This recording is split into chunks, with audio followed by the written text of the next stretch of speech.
What would you say are the must-knows and must-dos when considering Agile development? Um, the must know and the must do's for me is you need to get management support for sure.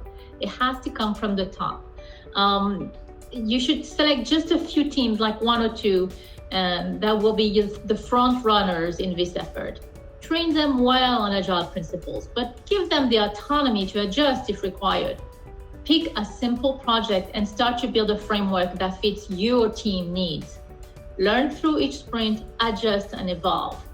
And for a company that is heavily ingrained with a waterfall methodology, it is important to iterate to the teams that it is okay to not know everything up front and to only implement what you can, knowing that it can be improved later on.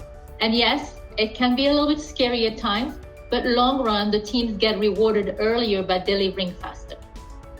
Great insights, Anne. Thank you.